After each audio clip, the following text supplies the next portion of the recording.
Analisa Falas. Analisa Falas. Dan sore ini saya Mary Agustin terhubung dengan Branch Manager Kontak Perkasa Future Surabaya, Bapak Kabul Priyo Arianto. Pak Kabul, selamat sore. Selamat sore, Mbak Mary. Selamat sore, Oke, Pak, bagaimana hari ini pergerakan mata uang? Ada yang menarik yang Anda amati, terutama untuk rupiah tentunya ya Pak Kabul ya. Silakan Pak, sampai sore ini gimana Pak? Ya, baik, Mbak Mary, terima kasih.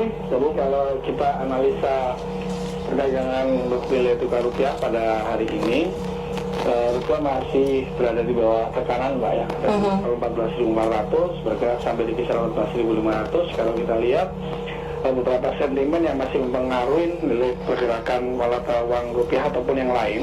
Kalau kita lihat dari sentimen global masih menjadi pengaruh faktor utama, di mana pergerakan dari yield treasury yang kata amati selama 1 bulan terakhir ini meningkat cukup tajam, dan ini malah hari ini sudah ada mengenai titik koreksi dari yield obligasi. Cuman ini akan dilanjutkan kepada lelang obligasi tenor 5 tahun dan 7 tahun yang akan diselenggarakan di minggu ini. Jadi kalau kita melihat pasar masih melihat potensi untuk pergerakan arah yield obligasinya ini akan bergerak kemana.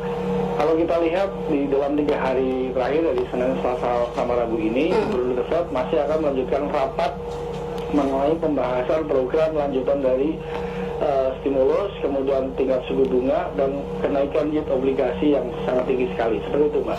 Jadi artinya juga untuk rupiah, nextnya juga masih ada kemungkinan untuk melanjutkan pelemahan gitu Pak Kabul?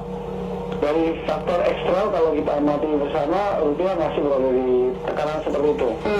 Jadi walaupun kalau kita lihat dari faktor dalam negeri, di mana kalau kita lihat di Indonesia, surplus ekonomi yang diumumkan data ekspor dan impor di bulan Februari kemarin memang sudah cukup membuat pemerintah Indonesia agak lega.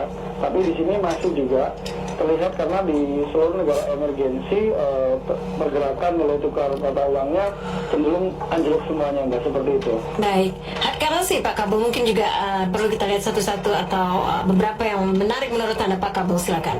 Baik, Mbak, jadi kalau kita amati dari pergerakan hard currency, kita masih melihat pergerakan mata uang euro ataupun pound sterling masih berada di tren penurunan, Mbak.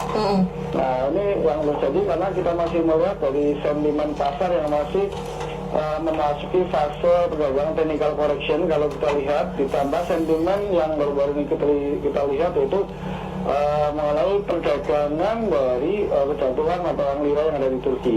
Tapi ini sifatnya kalau kita lihat hanya short term aja, karena ini tidak cukup mempengaruhi kepada pergerakan nilai tukar euro secara universal.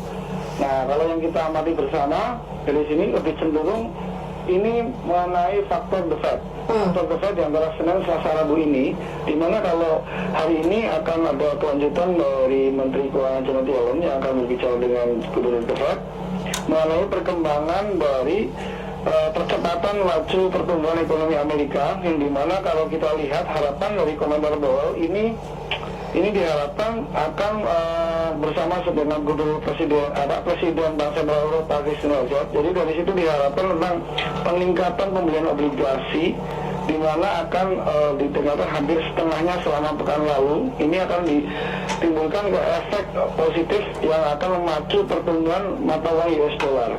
Artinya dari sini akan bakal memicu pelemahan terhadap mata uang euro ataupun mata uang pound sterling.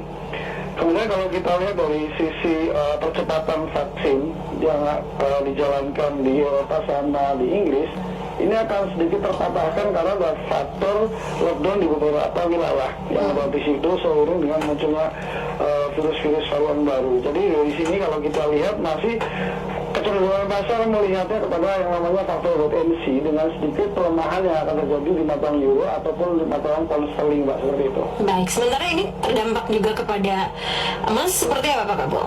Baik Mbak, untuk pergerakan pasar emas diperkirakan kalau kita melihat setelah menyentuh level support terkuatnya di 1676 dari pergerakan selama 1 tahun terakhir. Kalau kita lihat secara teknikalnya pergerakan pasar emas ini sudah menyentuh di area triple bottom. Jadi artinya pasar emas sudah menyentuh harga titik terendahnya yaitu di 1676,10. Jadi kalau kita lihat dari seiring melemahnya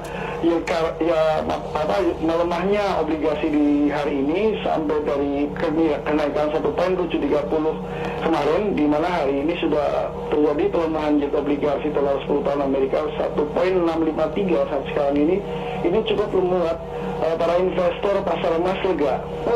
Nah, jadi dari sini pasar emas sudah mulai cenderung berangsur-angsur dan baik dari level 1.700 sudah mulai bisa berangsur sampai ke titik tahun 1.750-an. Jadi kalau kita lihat pergerakan pasar emas ini akan menjadi satu alternatif setelah penurunan yield obligasi, kemudian perpindahan dari mata uang euro, pound sterling ataupun USD, ini akan beralih sebentar ke emas. Seperti itu, Mas.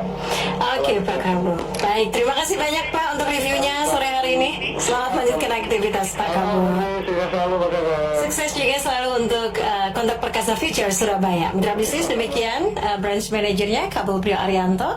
Baru saja kami hadirkan di Analisa Falas.